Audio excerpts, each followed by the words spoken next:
Okay, Larry, I gotta cut straight to the chase. Go Straight to the ahead. chase. Go ahead. The funkiest track that I ever heard is Hair. Oh. You got to explain that to me, brother.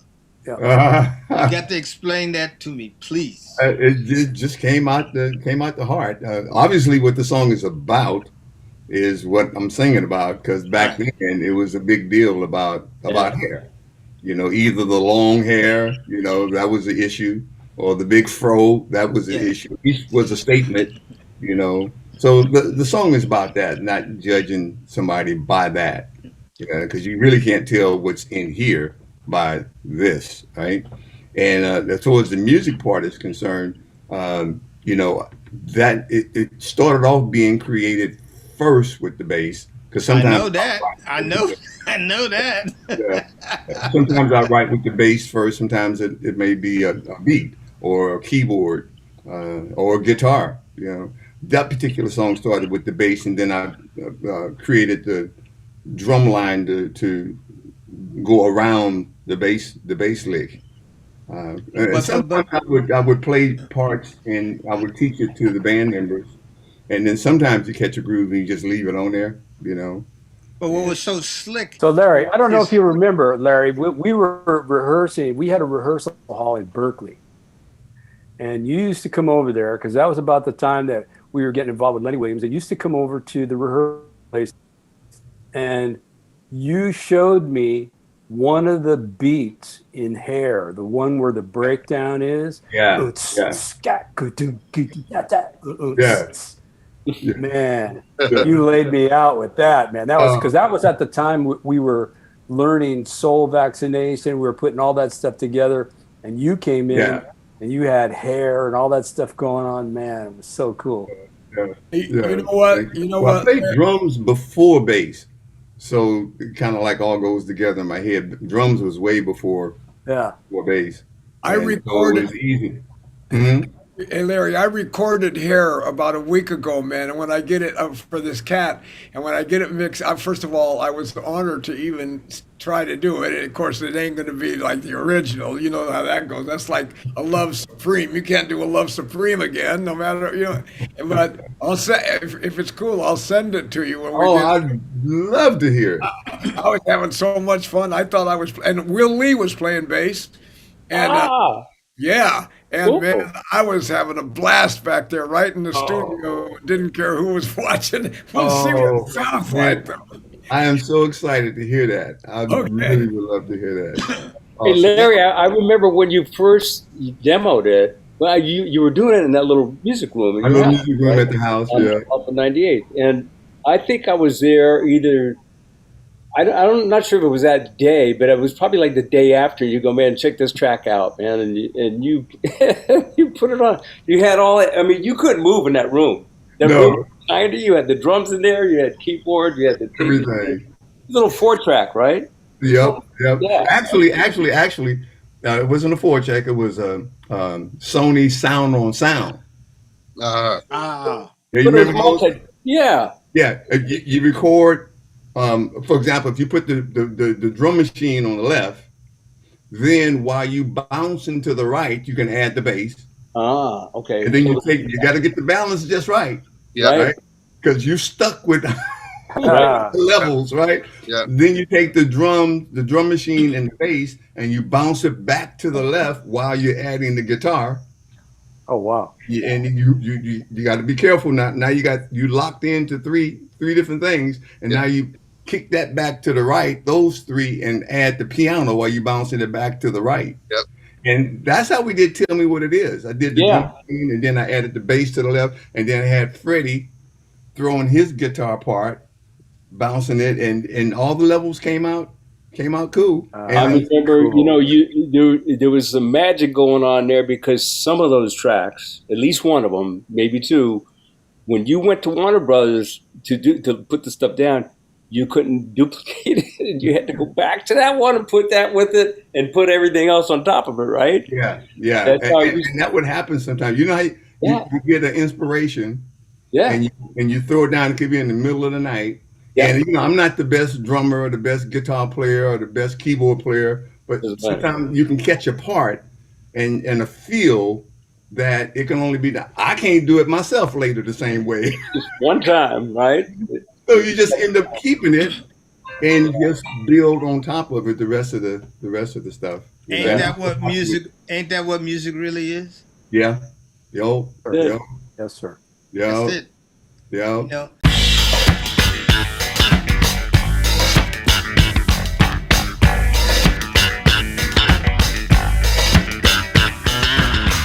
you're so iconic with what you have done. I mean, like Stanley had a talk with us, and he says that you are probably the most influential bass player of all of them. And I do know for a fact that you were playing at the orphanage. Yeah. And I brought Stanley Clark and Miroslav Vitos to see you with your band, and you played Hair, and they lost their minds. Everybody did. No, Larry, listen, I witnessed. They lost their minds. It was unbelievable. I mean, Miroslav was, what is that he's doing? What is he doing? What is that? It was incredible, man. It was really incredible. So you please explain. I know you've talked about it many, many times, but explain to us and our audience how you started to play the bass that way. Okay. My mother was a pianist and vocalist, traveled all over the world and stuff. And so when she decided to settle back in what they call the mainland back then, because she was doing a residency in Hawaii for years, she asked me to play with her. Now, I had started playing, I went from piano, which I was taking lessons growing up, and I went into, when I was 11, my father, who was a guitarist, gave me his guitar, great big Epiphone guitar. And because he gave it to me, because he said he wasn't going to play anymore, I taught myself how to play the guitar, starting at 11. Then when I was 13, I cut my first record.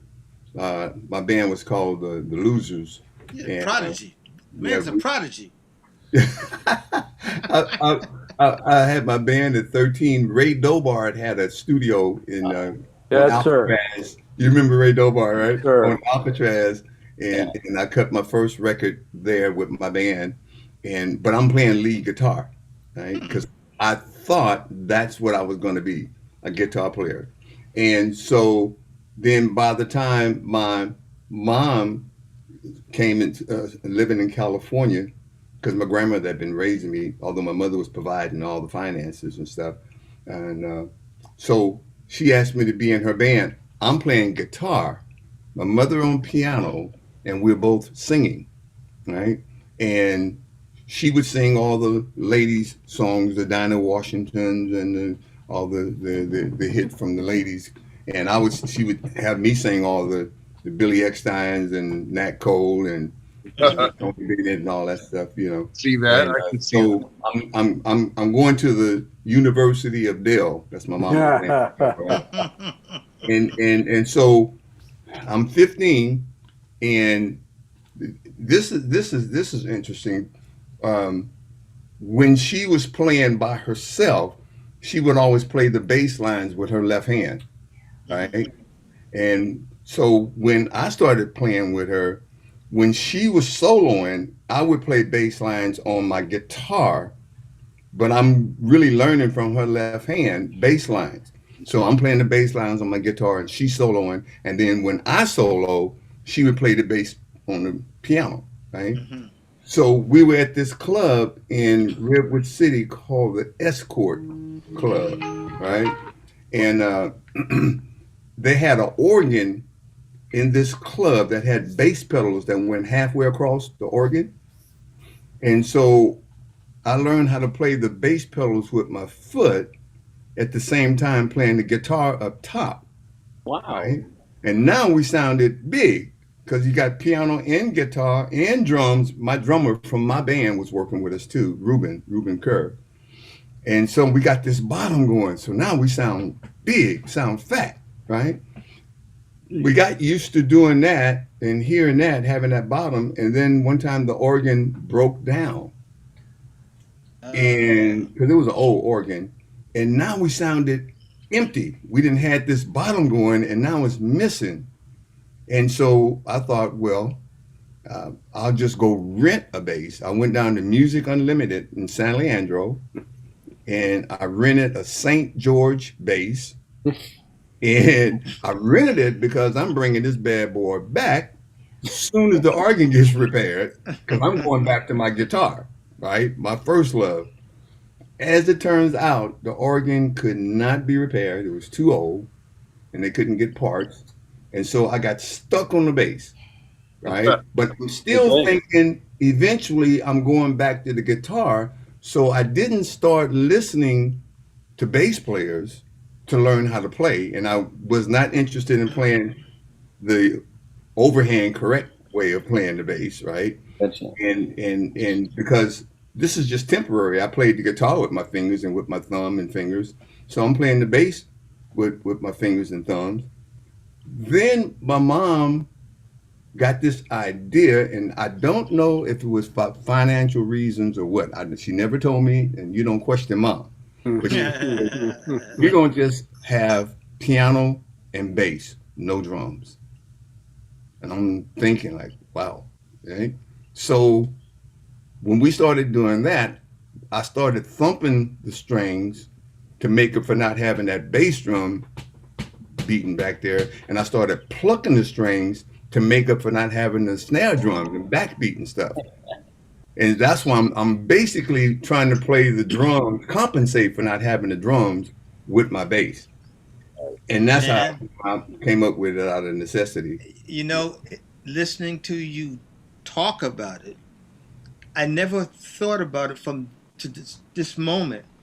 No, he didn't listen to any other bass players. Right. Because I don't hear that in his playing. No. You're making it up. Absolutely. No, I never thought about it, Larry, until you just said that. You didn't listen to bass players. And that's why you sound the way you sound. It's unbelievable, man. You know who one of my heroes was? Clarence Gatemouth Brown.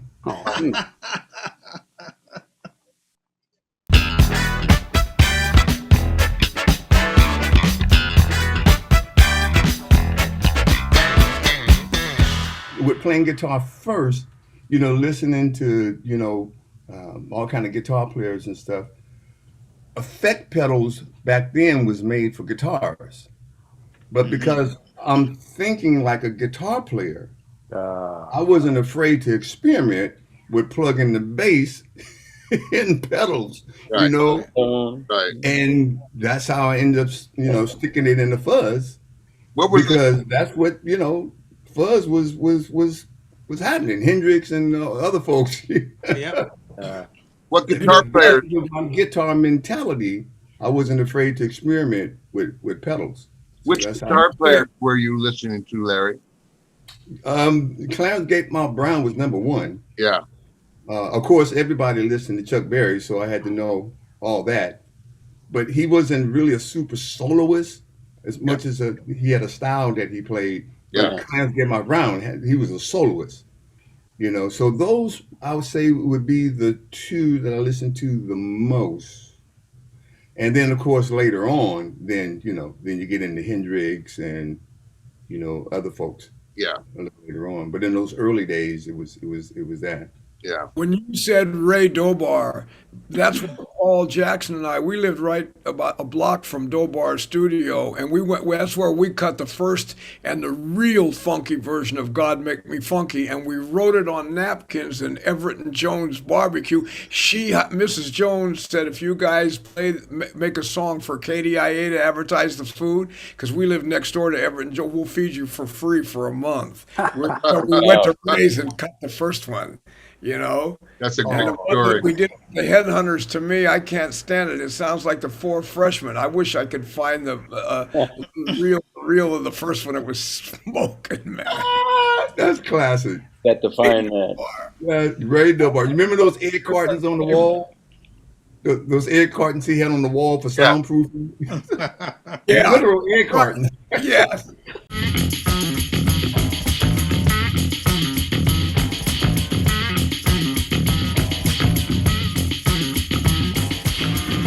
So what about Sly? Where did you meet Sly? How did that happen?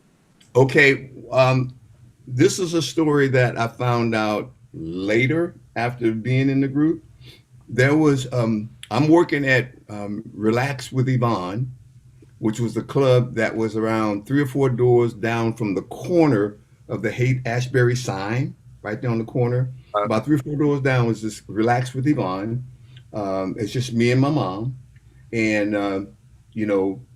by now I'm well into thumping. I mean, that's just the way I play now, And, my thoughts of going back to guitar is starting to fade. Starting to dig it. Yeah, I'm starting to be a bass player now, right? And so, you know how you get regulars that come in the club all the time? You don't really know them, but they come all the time. And so this lady we found out later was a regular of the club, and she'd come down and hear me and my mom all the time. And then she was also a fan of Sly when he was on Queso.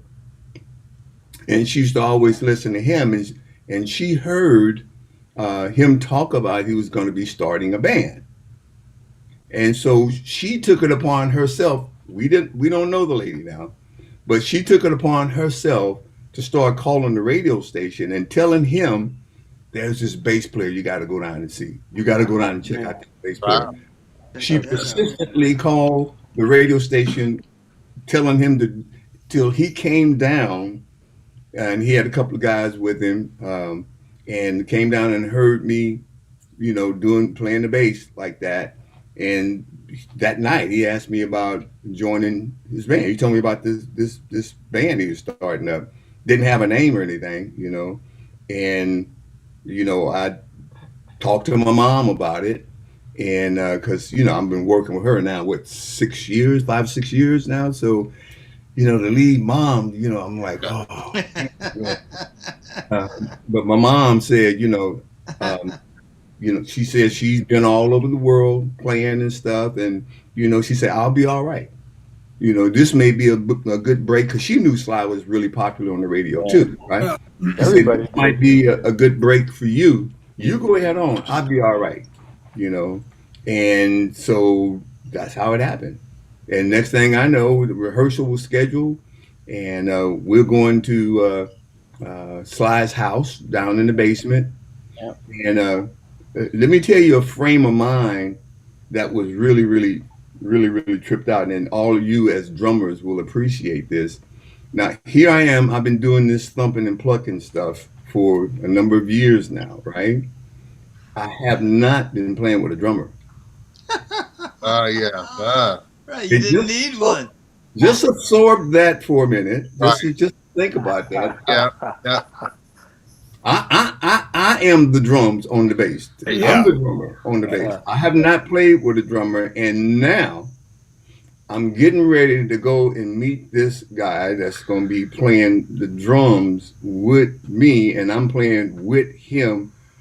The first time, I cannot tell you how tripped out that was. I don't know a better word to say it. It was just, I could not imagine what that was going to be like. I could not imagine. Was it good? And, oh man! So Greg, what was it like, Larry?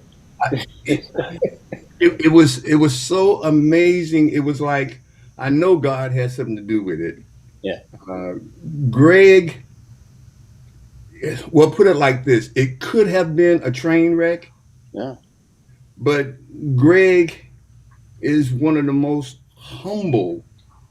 I mean, as good as he can play, as great as he is such a humble soul that he played around me. It wasn't like, there was never a moment of competition. There was never a moment of collision. He picked up immediately what I'm doing, and it never was it like, this is my space. Get out my space. This is you on my space. No. I never thought that when I heard you guys play. Yeah. I never ever thought that at all. The perfect team. It was amazing. It was great. It was fantastic. His humility, he played around, because I'm doing what I'm doing. I can't change. I don't know how to play no other way. Right? I can't switch up. Yeah. He supported that. He supported that. So it was rock, man. It not just supported it, he enhanced it. Yes. He made what I was doing better. Right? I mean, he made me a better bass player. I mean, he just took what I did and enhanced it, and it made me spotlighted, but still in the back. I ain't trying to be the out front dude. I'm the bass player. I'm not the out front guy. But back here in the back, I got this spotlight on me because we got this rhythm thing going that's connecting, unlike anything he had done, because he hadn't played with a thumping and plucking bass player. Yeah. Or anything that I had done, because I had never done this with a drum. I had hardly played with anybody yet. Which probably was a good thing, so you weren't locked into nothing in your head, right? I was listening. You guys were the epitome to me. Like a big dog. Yes, you guys were a cross between James Brown and Jimi Hendrix. Yeah. I hadn't heard that. It was James Brown and Jimi Hendrix. You guys were like fused like that. Yeah. And when I listened to it, I was like, man, like it really messed me up, man. Yeah. It was truly amazing. I was so relieved after that first rehearsal, because I'm thinking, they might kick me out. This is going to be jacked up. They need somebody that's doing something, like a real bass player. This is going to be messed up. Yeah. And Greg, like he said, he just really listened, and he listened to what I'm doing, and he didn't collide with what I'm doing. He enhanced it. He played around it. Yeah. Rhythm section, baby. We got songs like Dance to the Music, and then we learned how to lock together. Dun, dun, dun, dun, dun, dun, dun, dun. The bass and the bass drums and stuff is locked together. There was a natural language that Larry and I had. We didn't talk about it much at all, if ever. Actually, it was a natural language that would just be where any given thing that we were playing, one of us would kind of like, we'd feel it, we'd dominate it and say it, and that was it, done. Yeah. And so sometimes I did, sometimes Larry did. We never discussed it, and we kept throwing that back and forth all the time, unconditionally. There was no question about it, and that was what worked.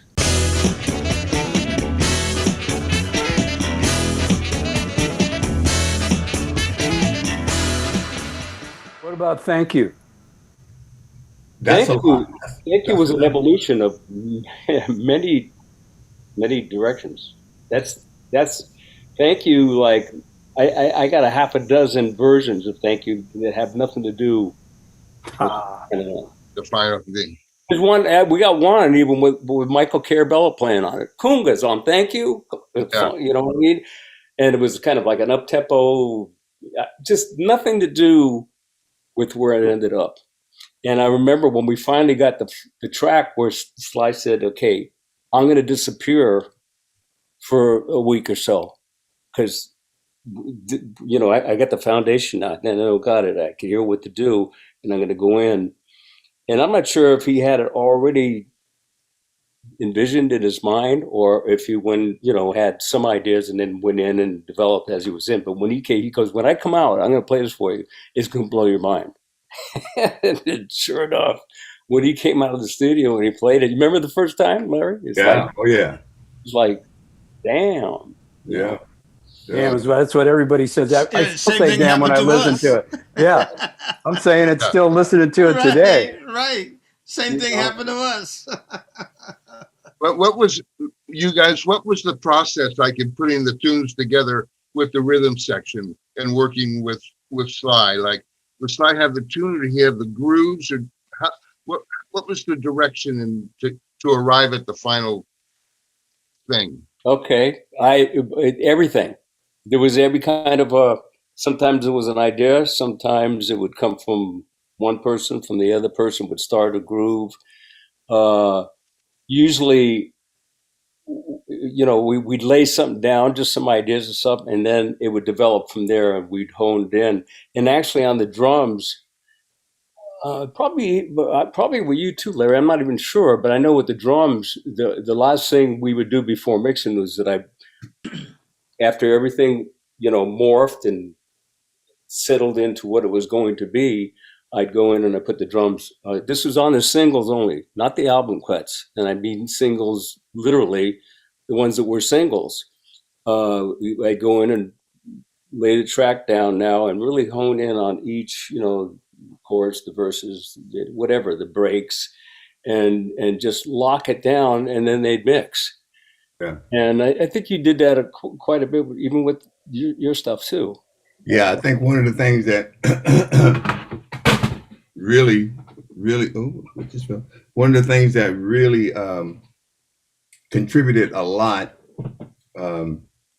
is Sly and his genius allowed the players that he had to contribute.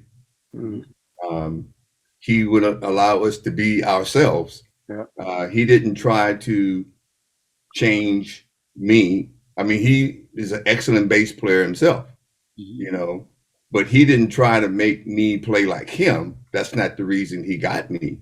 That's not the reason he asked me to join the band. He allowed me to contribute, what I do. Beats that Greg would come up with, even though Sly could play the drums real well, he would allow Greg to be himself.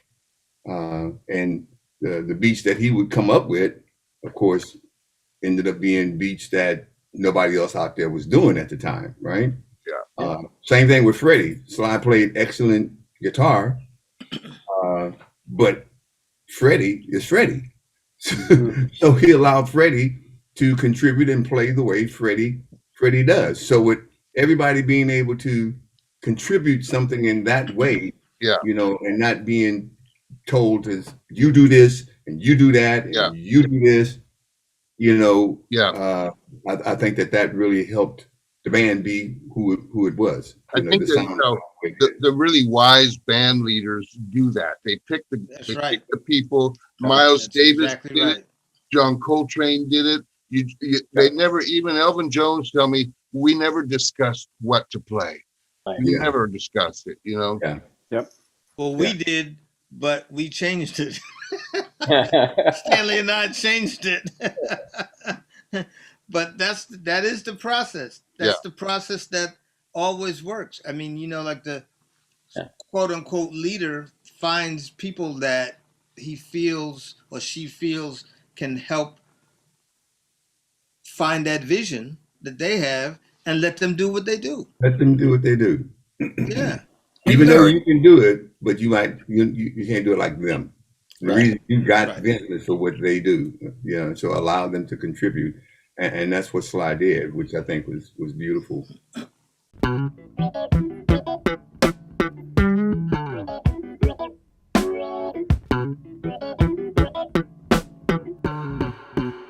But Larry, I mean, we all know your bass prowess, but you can sing too, brother.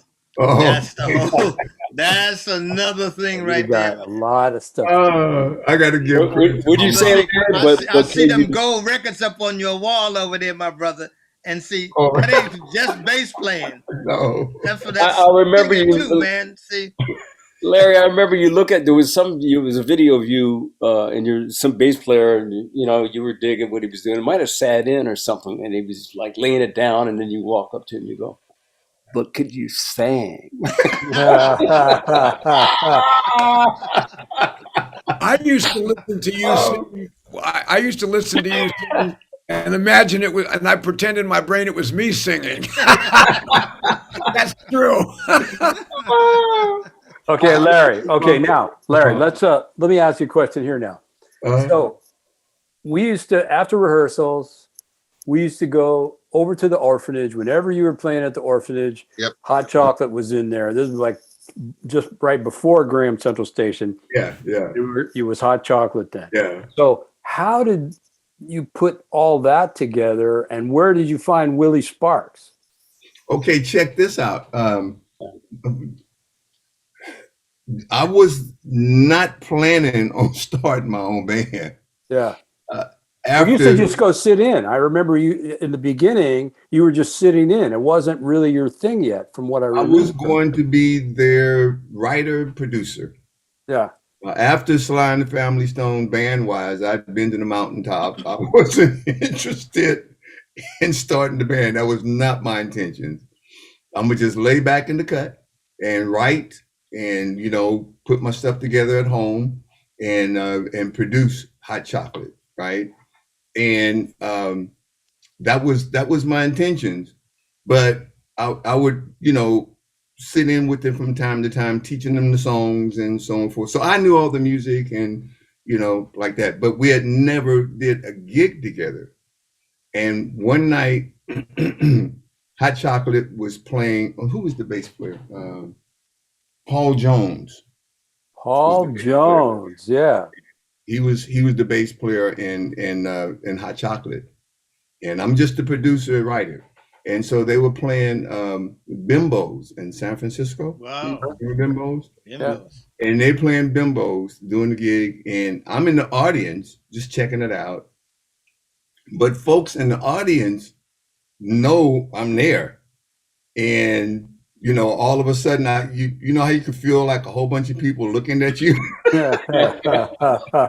All of a sudden, all this energy started being focused on me, and folks looking at me and started, you know, egging me on to get up on the stage with Hot Chocolate, right? And I did. I gave in, and I went in and grabbed the bass and started playing with them, and it was like a instant lock. It was like, because I knew all the stuff. I mean, you know. Yeah. That night I became the bass player in the band.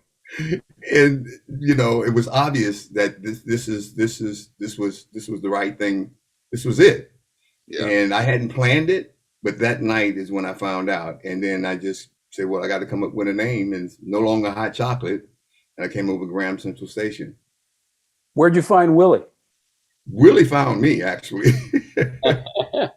Yeah, Willie and Herschel and these guys, they all knew each other, and you know, everybody knew where I lived, you know, up there on Caledon. Yeah, yeah. 7007 Caledon. Right?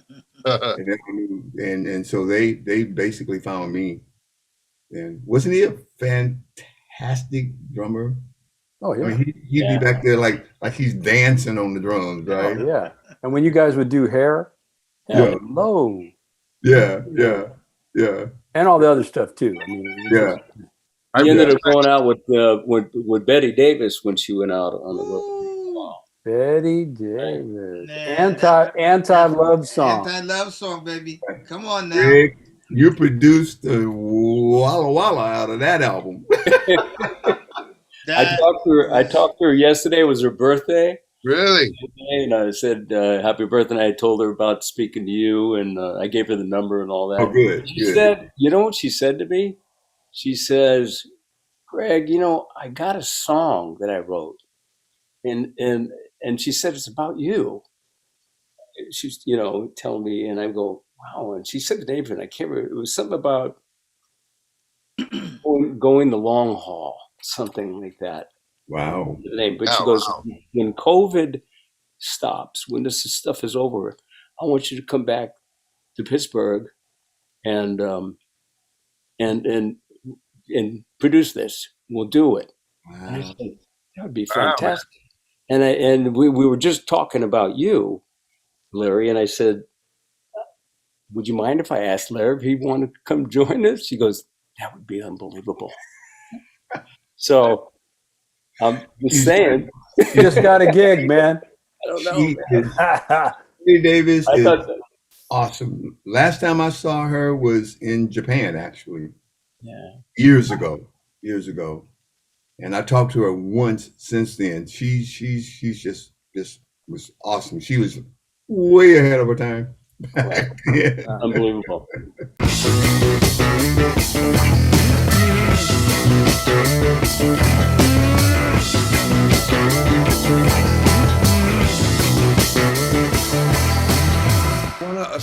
One of the songs that I listened to for inspiration, and I've been listening to this song since you recorded it, was what is I can't stand the rain. Oh yeah. Imagine anybody getting more down, more funky, or digging that deep. If there's anybody that can get that, then bring it on.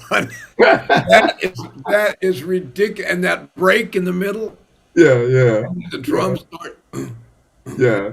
Oh, Thank you. Thank you. kidding me? I love playing that song live. Yeah. I love playing that live. Oh, man, that song is a treasure, man, and it has brought me through a lot of weird times. Trust me. Oh, You dig? Yes. awesome. Larry, You. I would be remiss if I didn't bring up a old friend of mine who I worked with a lot, Dougie Rauch, Oh yeah. who was, during that period, it was such a fertile period in San Francisco.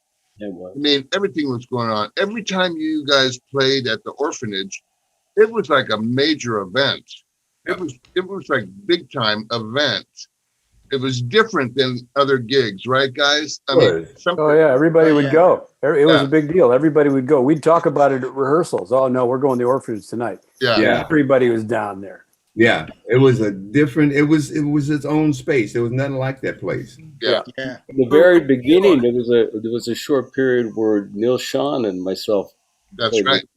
I got a picture of us. We took on the train out With at the the Cadillac. park. With the Cadillac. Yeah, with the Cadillac, with the spade in the window. I wish I could do it. I don't know where it is, but I know I have it. It's unbelievable. Yeah, the original Graham Central Station. Greg Errico on drums and Neil Sean on guitar. No. Yeah. Yeah. So did you and We did the orphanage several times. Yeah. I was at the orphanage gig when Gaylord first started. I was a real good friend of Gaylord. Gaylord. Bash and Splash. Yeah. He was an awesome drummer. Yes, sir. Totally. He could play everything. Man, he was. I remember when we played a gig, he would not take his eye off me. Mm. If I flinched the shoulder, he'd catch it. Pow! Larry, I gotta ask you, Larry, like when we're talking about Sly and the way he put the band together and gave everybody space, you were around Prince a lot. Mm-hmm. What was his process? I mean, he did everything, right? Oh yeah. He played everything himself. Yeah. And he would do the same thing. I mean, there's some. He let everybody contribute this, even though there's some stuff he could actually do better than some of the folks that was doing it. Yeah. But the way an individual is going to play, even though he might be able to play a drum line better or a keyboard line better, a bass line, he let everybody contribute. He pretty much did like what Sly was doing. Yeah. Okay. And Sly the Family Stone was a big influence on him. That's how we connected. Yeah, I could hear that. Yeah, Definitely hear that. He got into Graham Central Station first because when Sly the Family Stone was hitting, he was a lot younger. Right. And so he got into Graham Central Station. In fact, he had a band called Grand Central, I think. it was Grand Central here in Minneapolis. But anyway, he got into Graham Central Station first. Then he went back and got into Sly the Family Stone. So by the time we met, he knew like all my stuff, so we instantly connected. In fact, it's kind of funny because I knew some of his radio hits and stuff, but I didn't really know his stuff really, really well, And so I'm living in Jamaica at the time, and I would come to the States or Japan or wherever to do gigs and go back to Jamaica, but I lived there 7 years. And so this one, after the festival with Sinbad and Earth, Wind and Fire, Tina Marie and everybody in Aruba, he took several of the groups and did a U.S. tour. Sinbad did. So this one night, we were playing the amphitheater, and then Prince is this is Nashville, Tennessee. Prince was at the big venue the same night. He heard that I'm in town.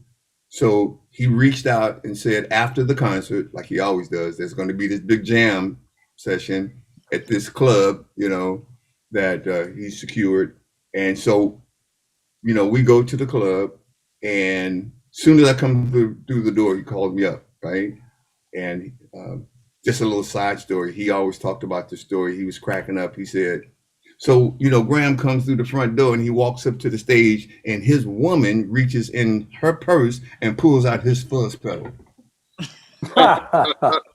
and his wire, and then he plugs in. He loved that story, right? And so we get on stage for the first time ever, and he just stood back and we just started jamming.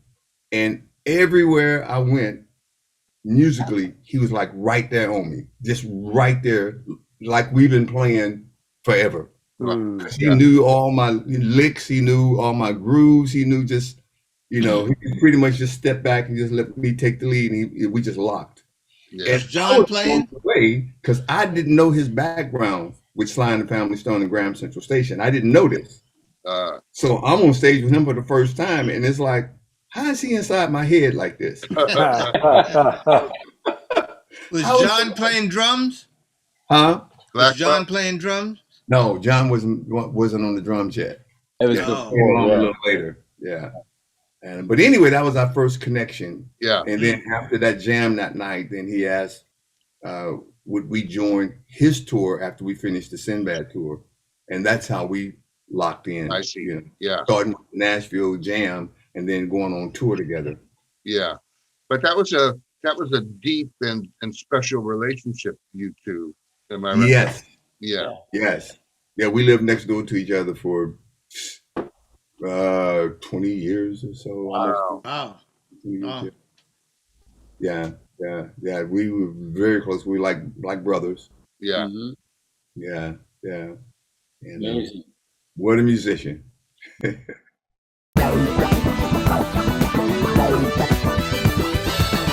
Larry, learned so much, man. I thought I knew a lot, but I didn't know all that. Now I do. Well, I'm glad I was able to share, and talking to y'all, it's just a joy and a pleasure, because it's not like doing an interview with somebody that's not a musician. Yeah. It's got a bunch of questions, but it's not really, I know half of what I'm saying is not being understood. Well, we have a shared history, man. So, that's kind of a cool thing. With us, I mean, this was like, this was like a joy. This was like a treat for me. So thank y'all for having me. Us too. We're honored to have you. Thank you so much for being with us. I'm just sitting here in my mind, imagining that I got my bass plugged into a whole wall of amplifiers, a whole great big wall behind the drums, and I see like 5 drum risers behind me, right? 5 drum risers behind me, and we break into like just small face throwing down, and everybody. That sounds like a good idea. That's a fun. Yeah, it sounds good. Right. Can you imagine that? 5 drum sets, 5 risers, just on stage. Yes. And I just got my. Yes. There with a I can imagine it. Yes, I can imagine. We just go. Yes, sir. My imagination is running amok right now. I'm starting to sweat. Got everybody excited now, man. Oh, I'm starting to sweat. Oh, Lord. I'm already on the stage in my brain doing this. And when I get done, I'm going to go listen to Hair. When we get off, I'm going to get my grams. Man, if we could do that and then just do it one time and film it so that and don't rehearse it. Right. Show up, hit. 1, 2, 3, 4.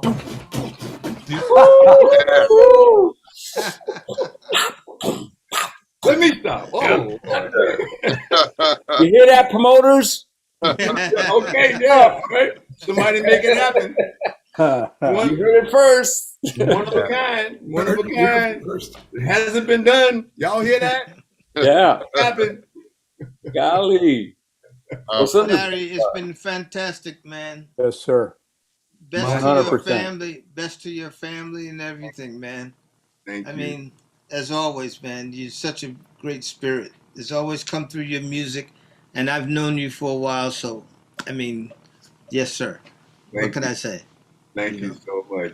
Thank you, Larry. All right. All right, Larry. God bless you, brother. All the best. God bless you, Larry. Greg, for being you, because if you hadn't have been you, that could change who I became, you know. And so I'm really thankful to you because you changed my life in a positive way. And it could have been history could have been different. My history for myself could have been different if you hadn't have been you. So thank you, right? And thank you for letting me be myself again. Likewise, my friend. Love y'all. There you go, man. All right. All right. Cheers, guys. All right.